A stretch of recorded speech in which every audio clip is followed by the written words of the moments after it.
5টা জায়গায়। এর মধ্যে 1 নম্বরে হলো আলামুল আরওয়াহ, প্রাণের জগৎ। আমরা সব একটা জায়গায় ছিলাম, যেই জায়গাটার নাম হলো আলামুল আরওয়াহ, প্রাণের জগৎ, যেখানে আল্লাহ আমাদের কাছ থেকে ওয়াদা নিয়েছিল, আলাস্তু বিরাব্বিকুম, আমি কি তোমাদের রব নই? আমরা সেখানে সকলেই আল্লাহর সামনে দাঁড়িয়ে বলেছিলাম, ক্বালু বালা, অবশ্যই আপনি আমাদের রব। বলো সুবহানাল্লাহ। পরশুদিন এক হিন্দু ভদ্রলোক আমার আলোচনা চলা অবস্থায় একটা চুকা দিল জানার জন্য যে হুজুর, স্রষ্টা যদি একজন হয়, আল্লাহ যদি একজন হয়, তাহলে পৃথিবীতে এত ধর্ম কেন? ধর্ম তো হওয়ার কথা একটা। সংক্ষিপ্তে আমি জবাব দিলাম, ধর্ম একটা। কয়টা? স্রষ্টা একজন, ধর্ম একটা। স্রষ্টার মনোনীত দিন হলো ইসলামের জন্য আল্লাহ বলছেন, ইন্নাদ-দীনা ইনদাল্লাহিল ইসলাম। জোরে বলো আল্লাহু আকবার। আল্লাহর মনোনীত দিন একটা ইসলাম। পৃথিবীতে মানুষ এসেছে, প্রত্যেকটি মানুষ আলমে আরওয়াহে আল্লাহর সামনে স্বীকার করেছে তুমি আমাদের রব। কিন্তু পৃথিবীতে আসার পর শয়তানের ওয়াসওয়াসার মধ্যে পড়ে গিয়ে সিরাতে মুস্তাকিমের রাস্তা থেকে, আল্লাহর দেওয়া রাস্তা থেকে, সোজা রাস্তা থেকে বিভিন্নভাবে পথভ্রষ্ট হয়ে বিভিন্ন মানব তৈরি তারা নিজে নিজে মন গড়া বিভিন্ন ধর্ম তৈরি করেছে, মতবাদ তৈরি করেছে, করে করে গিয়ে বিভিন্ন ধর্মের সৃষ্টি করে মানুষ বিভিন্ন ধর্মে বিভক্ত হয়ে গিয়েছে। এটা আল্লাহর দোষ নয়, এটা হলো মানুষের চারিত্রিক দোষ, নাফরমানির দোষের কারণে। কিন্তু আল্লাহ পৃথিবীর মানুষের জন্য ধর্ম বানাইয়াছেন কয়টা? আরো জোরে বলেন কয়টা? যার নাম, আরো জোরে বলেন, যার নাম ইসলাম। সেই একটা জায়গায় ছিলাম আমরা, সেই জায়গাকে অতিক্রম করে চলে এসেছি। 2 নম্বরে আরেকটা জায়গায় আমরা ছিলাম, যেই জায়গাটা হলো আলামুল আরহাম, মায়ের গর্ভের জীবন। এমন কোন মানুষ নেই, শুধু আদম আলাইহিস সালাতু ওয়াস সালাম আর মা হাওয়াকে বাদ দিয়ে পৃথিবীতে আল্লাহর যত নবী বলুন, রাসূল বলুন, ওলি বলুন, মানুষ হিসাবে জন্ম নেই। প্রত্যেকের ওই জায়গাটা অতিক্রম করতে হয়, সেখানে থাকতে হয় কমপক্ষে 8 থেকে 9-10টা মাস। কথা ঠিক কি না? আমরা সব 2টা জায়গা অতিক্রম করে এসে গেছি। কয়টা? তাড়াতাড়ি বলবেন, সময় শর্ট। আমি দুঃখিত, আমার নির্ধারিত সময় ছিল 8টা। কয়টা? আমি বিশেষ অসুবিধা যে আপনাদের সামনে এখানে বলা যাবে না। আমি সাধারণত আমার নির্ধারিত সময়ের 1 ঘন্টা আধা ঘন্টা আগে আমি মাহফিলে উপস্থিত হই। আমি দুঃখিত, ক্ষমা প্রার্থী, নির্ধারিত সময়ে আসতে পারিনি বিশেষ অসুবিধার কারণে, যেটা আমার সম্মানিত সভাপতি ভাই ওনার জানা আছে। আপনারাও কি নারাজ হয়েছেন? জি ভাইরা আমার, 2 নম্বরের জায়গা যেটা আমরা সেটা অতিক্রম করে এসে গেছি। এখন এসেছি 3 নম্বরের জায়গায়, যেটার নাম হলো আলামুদ দুনিয়া, দুনিয়ার জগৎ। কোন জগৎ? আল্লাহকে প্রশ্ন করি, আল্লাহ এই দুনিয়ার জগতে কি জন্য আমাদেরকে তুমি দিলে? আল্লাহ কি সুন্দর ভাষায় জবাব দিতেছেন, লিয়াবলুয়াকুম আইয়ুকুম আহসানু আমালা। জোরে বলো আল্লাহু আকবার। এই দুনিয়ার জীবনে দিয়েছি তোমাদেরকে পরীক্ষা করার জন্য। কিসের জন্য? পরীক্ষা করার জন্য। লিয়াবলুয়াকুম আইয়ুকুম আহসানু আমালা, তোমাদের মধ্যে কারা ভালো কাজ করো সেই পরীক্ষা করার জন্য। এরপর আল্লাহ এখানে দিলেন, দেওয়ার পর আল্লাহকে যদি প্রশ্ন করি, আল্লাহ এখানে আমরা থাকবো কতদিন? আল্লাহ আবার কি সুন্দর ভাষায় জবাব দিতেছেন, ইযা জাআ আজালুহুম ফালা ইস্তাখিরুনা সাআতান ওয়ালা ইস্তাকদিমুন। বলো আল্লাহু আকবার। প্রত্যেকের নির্দিষ্ট একটা সময় আছে, ওই সময় যখন এসে যাবে তার মধ্যে 1 সেকেন্ডও আমি আল্লাহ ভাড়াইয়া দিব না, কম করব না। নির্ধারিত সময় আসা মাত্র আল্লাহ আমাদেরকে এখান থেকে বিদায় করে দিবেন। দিতে গিয়ে কি জিনিসের মাধ্যমে বিদায় করবেন আল্লাহ সেই কথাও জানাইয়া দিতেছেন, কুল্লু নাফসিন যায়িকাতুল মাউত। ও মানুষেরা, তোমরা তো প্রাণী জগতের মধ্যে প্রাণী হিসেবে দিয়েছি, আর যাদেরকে প্রাণী বানাইয়ে দিছি প্রত্যেককে প্রাণী জগৎ মাত্র এই মৃত্যুর স্বাদ গ্রহণ করতে হবে। কিসের স্বাদ? আমরা সকলে এই মৃত্যুর স্বাদ একদিন গ্রহণ করতে হবে, এতে কোনো সন্দেহ আছে? সেই সময়টা কোন দিন আসবে, কাল না পরশু না 10 বছর পরে, আমাদের জানা আছে? জানা নাই। কিন্তু আল্লাহ রাব্বুল আলামিন আবার আমাদেরকে জানাইয়ে দিয়েছেন, এই যে পৃথিবীতে তোমাদেরকে দিয়েছি, দিতে গিয়ে তোমাদেরকে হায়াত দিয়েছি, জীবন দিয়েছি, আর ওই জীবন দেওয়ার আগে আর একটা জিনিস আমি আল্লাহ তৈরি করে রেখে দিয়েছি, যার নাম হলো মউত। যার নাম, আল্লাহ বলছেন তাবারাকাল্লাযী বিয়াদিহিল মুলকু ওয়া হুয়া আলা কুল্লি শাইইন কাদির الذي خلق الموت والحياة ليبلوكم أيكم أحسن عملا। বলো আল্লাহু আকবার। যাদের কোরআন তিলাওয়াত জানা আছে, আমি যখন আয়াত তিলাওয়াত করব আমার সঙ্গে পড়বেন, রাজি আছেন? এক অক্ষর পড়লে কত নেকি? তাড়াতাড়ি বলবেন। এক অক্ষর পড়লে 10 বার রহমত নাজিল হয়, 10টা গুনাহ আল্লাহ আমলনামা থেকে ডিলিট করে দেয়। সুবহানাল্লাহ বলেন। আমরা অনেক সময় তিলাওয়াতের অভ্যাস নাই, এর কারণে যখন তিলাওয়াত করা হয় আমরা মুখ বন্ধ করে শুনতে থাকি। এটা করবেন না। আল্লাহ আপনাকে সৌভাগ্য দিয়েছে, কোরআন নামের কিতাবের অনুসারী বানাইয়াছে, তিলাওয়াত আপনাকে আল্লাহ শিখাইয়ে দিয়েছে, যে আয়াত জানা আছে আমার সঙ্গে তিলাওয়াত করবেন, রাজি আছেন? বলুন ইনশাআল্লাহ। আর জোরে বলেন ইনশাআল্লাহ। আল্লাহ পাকে দিলেন, দেওয়ার পর আবার সেই আল্লাহ যাতে বলে না যাই, আল্লাহ আমাদেরকে বারবার স্মরণ করাইয়া দেওয়ার সিস্টেম আল্লাহ বানিয়ে দিয়েছেন। এই পৃথিবীতে যখন কোন মানুষ, মুসলমান, দিনদার, ইমানদার, নরনারী মারা যায়, সঙ্গে সঙ্গে আমরা একটা দোয়া পড়ি। যে কোনো মুসিবতে পড়লে, দুঃসংবাদ আসলে পড়ে সেই দোয়া আমরা পড়ি। আমার সঙ্গে পড়ুন, ইন্না লিল্লাহি ওয়া ইন্না ইলাইহি রাজিউন। এটা যে মারা গেছে তার জন্য দোয়া নয়, মুসিবতে পড়েছি তার থেকে বাঁচার দোয়া নয়। আল্লাহ তখন আমাদেরকে স্মরণ করাইয়া দেন, ওই যার মৃত্যু সংবাদটা তুমি শুনতেছ, সে যে রাস্তায় চলে গেছে আজকে, তুমি আমি সকলে একদিন আমরা ওই রাস্তা দিয়ে আমাদের রব আল্লাহর দরবারে ফিরে যেতে হবে। আবার দেখেন, কেউ যখন মারা যায়, মারা যাওয়ার পর খবরের মধ্যে নিয়ে যখন রাখা হয়, জানাজার নামাজের মধ্যে আমরা প্রথম যাই। প্রশ্ন আসতে পারে, আল্লাহ এখানে আরেকটা নামাজ কেন দিল? জানাজার নামাজ, যে মারা গেছে এর তো গোসল দিয়া কাপড় পরিধান করাইয়া কবরে রাখা যায়নি না? কেন আল্লাহ এখানে দিল? ইসলামের প্রত্যেকটা ইবাদতের পিছনে দুনিয়ার মানুষের জন্য শিক্ষণীয় আদর্শ আল্লাহ পাক রেখে দিয়েছেন।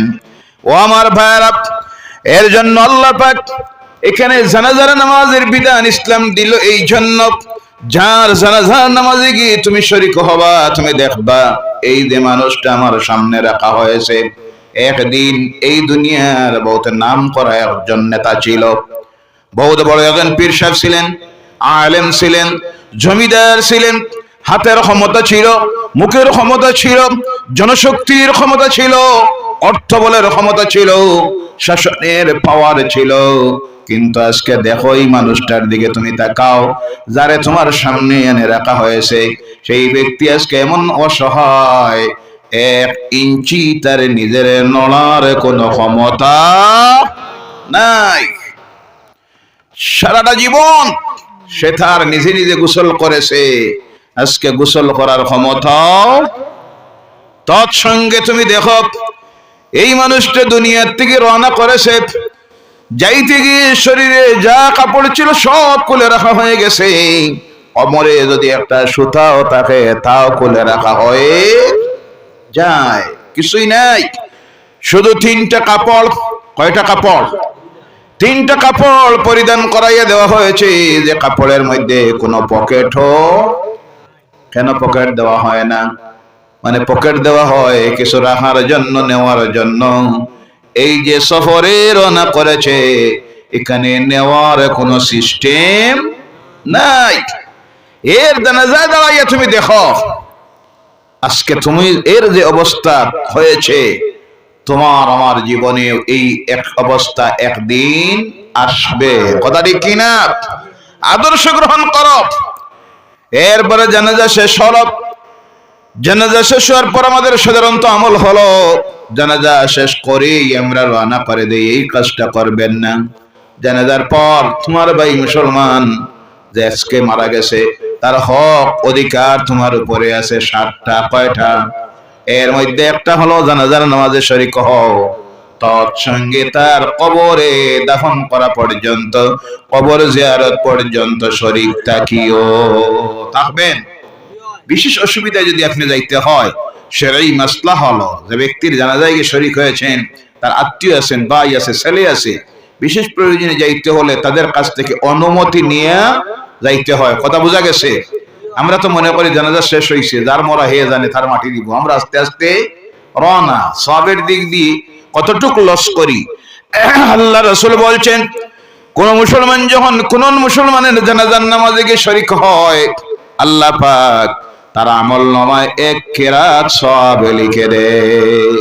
দৈর্ঘ্য হলো এক হিসাবে দেখি 16 কিলোমিটার, আর এক হিসাবের মধ্যে লেখা হয়েছে 26 কিলোমিটার দৈর্ঘ্য হলো ওদের পাহাড়ের সমান। সব আল্লাহ আপনার আমলনামায় লিখে দেন যখন জানাজার নামাজে শরীক হয়ে যাও। আরো জোরে বলেন সুবহানাল্লাহ। জানাজা শেষ করে যখন দাফনের কাজে শরীক হয়, কবর জিয়ারত পর্যন্ত শরীক থাকে, সেই সময় আমার আল্লাহ রাব্বুল আলামিন ওই ব্যক্তির আমলনামায় আরো 1 কিরাতের সওয়াব লিখে দেয়। সুবহানাল্লাহ। জানাজার নামাজের পর যখন দাফন করা হয়, তখন মুস্তাহাব হলো আপনার ওই বাইটার কবরের উপরে গিয়ে তুমি মাটি দেওয়ার মধ্যে শরীক হবেন। এখানে শিক্ষণীয় আদর্শ তোমার জন্য। যখন কবরের পাশে যাওয়ার পরে দেখবাই এই মানুষটা এমনও মানুষ হতে পারে যার ছিল 10 তলা 15-20 তলা বিল্ডিং এর মালিক, এসি রুমের মধ্যে ঘুমাইতো, কত যে খাদিম কুদামা কোটি টাকা দামের গাড়ি ব্যবহার করত, জীবনে পা মাটির মধ্যে লাগে নাই। আজকে কিন্তু অসহায়, কিছু নাই, কিছু নাই, বিছানা তার আজকে হয়ে গেছে যেটা পিঠের নিচে মাটি। কোনটা? পিঠের নিচে কোনটা? ডান দিকে, বাম দিকে, উপরের দিকে, চতুর্দিকে মাটি আর মাটি। কোন লাইটের ব্যবস্থা নাই, কোন বিছানার ব্যবস্থা নাই, কোন আলো নাই, পানি নাই, কোন সাহায্যকারী নাই, স্ত্রীও নাই, আজকে ছেলেও নাই, মেয়েও নাই, বন্ধুও নাই, বাবাও নাই, কেউ নাই, একাকি শুধু পড়ে আছে অন্ধকার কবরের ভিতরে। এই আলোচনা যেটা করতেছি, এই অবস্থা আপনার আমার আমাদের প্রত্যেকের জীবনে একদিন আসবে না? জি, মনে আছে? মনে নাই, ভুলে গেছি দুনিয়ার ব্যস্ততায়, ভুলে গেছি আল্লাহকে, পরকালকে। আর এই ভুলে যাওয়ার কারণে ক্ষতিগ্রস্তের দলে ঢুকে গেছি। কথাটা কার? আল্লাহ বলছেন ইয়া আইয়ুহাল্লাযীনা আমানু লা তুলহিকুম আমওয়ালুকুম ওয়ালা আওলাদুকুম আন যিকরিল্লাহ ومن يفعل ذلك فأولئك هم الخاسرون। এই ইমানদারেরা, তোমাদেরকে যেন তোমাদের মাল এবং আওলাদ আল্লাহর শরণ থেকে যাতে গাফিল না করে।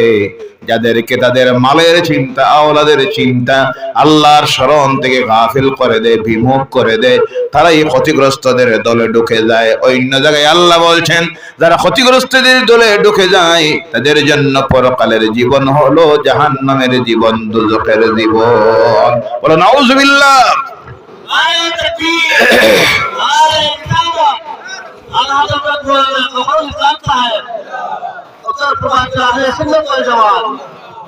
যার কারণে আজ আখরাতকে ভুলে গিয়েছি, বলে আল্লাহর নাফরমানি আর নাফরমানিতে লিপ্ত হয়ে গেছি। কবরের সেই মুহূর্ত যদি কোনো মানুষ ভাবে স্মরণ রাখে, আমার মন বলছে সেই ব্যক্তি এক ওয়াক্তের নামাজ ছাড়া সম্ভব হবে, মদ খাওয়া সম্ভব হবে না, ঘুষ খাওয়া সম্ভব হবে না, জিনা করা সম্ভব হবে না, আল্লাহর নাফরমানি কোনো কাজ করা সম্ভব হবে না। কারণ তখন তার অন্তর তাকে সজাগ করে দিবে, তার বিবেক তাকে বাধা দিবে, বান্দারে আজকে যেটা তুমি করতেছো কালকে হইতে পারে সেই অন্ধকার কবরের গালায় যাওয়া লাগতে পারে। ভাইরা আমার, এই সময় যখন দাফন করা হয়, আমরা মৃত ব্যক্তির কিনারায় যাই, কবরের পাশে যাই, যাওয়ার পরে সুন্নত হলো 3 মুষ্টি মাটি দিবেন। কয় মুঠ? আমরা যাই না, শরীক হই না, দূর থেকে দাঁড়াইয়া থাকি। প্রত্যেকটা শরীক হবেন। প্রথম মুষ্টি দিবেন পায়ের দিকে, 2 নম্বরের মুষ্টি দিবেন মধ্যভাগে, 3 নম্বরের মুষ্টি দিবেন মৃত ব্যক্তির কবরের মাথার দিকে। আর দিতে গিয়ে পড়বেন, পড়ুন আমার সঙ্গে, মিনহা খালাকনাকুম ওয়া ফিহা নুঈদুকুম ওয়া মিনহা নুখরিজুকুম তারাতান উখরা। বলো আল্লাহু আকবার। পড়ি দোয়া, কিন্তু অর্থ বুঝি না। আমরা মনে মনে ভাবি যে মারা গেছে তার জন্য দোয়া করতেছি, আসলে তার জন্য দোয়া নয়। আল্লাহ তোমাকে আমাকে তখন স্মরণ করাইয়া দেন, মিনহা খালাকনাকুম, তোমাদেরকে এই মাটির থেকে সৃষ্টি করেছি। আজকে তোমার যে ভাই মাটির কবরে চলে গেছে, যার পরে তুমি মাটি দিতেছ, সে তো চলে গিয়েছে। দুনিয়ার সফরের শেষ আর আখিরাতের সফরের শুরু। সবচেয়ে মুসিবতের যে ঘাট ছিল, সে তার থেকে মুক্ত হয়ে গিয়েছে। যেই মুসিবতের ঘাট, চেক গেটের নাম হলো সাকরাতুল মউতের ঘাট। কোন ঘাট? সাকরাতুল মউতের ঘাট। সে তো চলে গেছে, ভালো হোক খারাপে হোক, তোমার আমার সেই মুসিবতের ঘাট এখনো বাকি আছে না নাই? হতে পারে আল্লাহ না করে প্রত্যেকের হায়াত দেখ, সকালে বলেন আল্লাহুম্মা আমিন। হতে পারে আজকে চলতেছে রবিবার, কি বার, আর আগামী রবিবার আওয়ার আগে হতে পারে সেই মুসিবতের ঘাটে আপনি আমি হাজির হতে হবে। কথা ঠিক কিনা? এই চিন্তা যদি কোনো মানুষের ভিতরে ঢুকে যায়, ইনসাফের সেই জবাব দেন, সেই ব্যক্তি নামাজ ছাড়তে পারবো, আল্লাহর নাফরমানির কাজ করতে পারবো? আসলে বলে গিয়েছি মওতকে, যার কারণে মনে চায় যা সব দুনিয়ায় করতেছি বেপরোয়া। ও মুসলমানেরা, মুসলমান বেপরোয়া হতে পারে না, কারণ তারা জানে এই দুনিয়ায় আমরা এসেছি পরীক্ষা দেওয়ার জন্য। কি দেওয়ার জন্য? পরীক্ষা দেওয়ার জন্য। এর জন্য আল্লাহ রাসূল বলছেন, আদ-দুনিয়া ওয়াসিজনুল মুমিনিন ওয়াল জান্নাতু লিল কাফিরিন। এই দুনিয়াটা মুমিনদের জন্য হলো জেলখানা। জেলের ভিতরে চলতে গিয়ে জেল দারোগার অর্ডার মতো যেইভাবে চলতে হয়, এই দুনিয়ায় তুমি চলতে গিয়ে আল্লাহর গোলামীকে যদি স্বীকার করে নেও, তার সামনে যদি সারেন্ডার হয়ে যাও, ইমানদার হয়ে যদি মুসলমান তুমি হয়ে যাও, এই দুনিয়ায় চলতে গিয়ে প্রতিটি কাজ তোমার করতে হবে তোমার রব আল্লাহর নির্দেশ অনুযায়ী, আল্লাহর আদেশ মেনে চলতে হবে। তোমার মন গড়া ইচ্ছা মতো চলার কোনো অধিকার, কারণ তুমি একজনের গোলাম। কার গোলাম? আরো জোরে বলেন, কার? গোলামের কোনো অধিকার নাই, পাওয়ার নাই তার ইচ্ছা মতো চলার। মালিক যা বলবে সেটা করতে হবে। আর আমরা ওই গোলামি স্বীকার করেছি আল্লাহর, যেই গোলামি স্বীকার করার সঙ্গে সঙ্গে আমরা আমাদের জান মাল বিক্রি করে দিয়েছি কার কাছে? বিনিময় আল্লাহ দিবেন কি? জান্নাত। বলো সুবহানাল্লাহ। এর জন্য আল্লাহ বলছেন, ইন্নাল্লাহা আশতারা মিনাল মুমিনিনা আনফুসাহুম ওয়া আমওয়ালাহুম বিআন্না লাহুমুল জান্নাহ। জোরে বলো সুবহানাল্লাহ। আল্লাহ বলছেন, আমি মুমিনদের জান এবং মালকে খরিদ করে নিয়েছি, এর বিনিময় দিব আমার জান্নাত। সুবহানাল্লাহ, বলেন সুবহানাল্লাহ। আমরা মুমিন হতে হবে, জান্নাত পেতে হলে মুমিন যদি হয়, আমার জান মাল সব বিক্রি দিতে হবে কার কাছে? আওয়াজ করে বলেন কার কাছে? এই বিক্রি দেওয়ার নামই হলো তার অর্ডার মতো চলা। সে যেভাবে বলবে সেইভাবে চলতে হবে, তিনি যেইভাবে নিষেধ দিবেন সেইভাবে চলতে হবে। এইভাবে চলতে আমরা চাই কি চাই না? সব রাজি আছেন? তাহলে হাত উঠান আর বলেন নারায়ে তাকবীর, নারায়ে রিসালাত। আল্লাহ কবুল করুক, সকলে বলেন আল্লাহুম্মা আমিন। মাটি যখন দেই তখন পড়ি মিনহা খালাকনাকুম, আল্লাহ তখন আমাদেরকে স্মরণ করাইয়া দেন, বান্দারে এই মাটি যেটা দিতেছ তুমি তোমার ভাইয়ের উপরে, মায়ের উপরে, বাবার উপরে, এই মাটির থেকে তোমাদেরকে সৃষ্টি করেছি। আবার এই মাটির মধ্যে তোমরা ফিরে আসতে হবে। আবার ওই মাটিতে ফিরে আসার পরে শেষ নয়, সেই মাটির থেকে আবার তোমাদেরকে আমি আল্লাহ তুলব। সেই দিন তোলা হবে, সেই দিনের নাম হলো কিয়ামতের দিন। কোন দিন?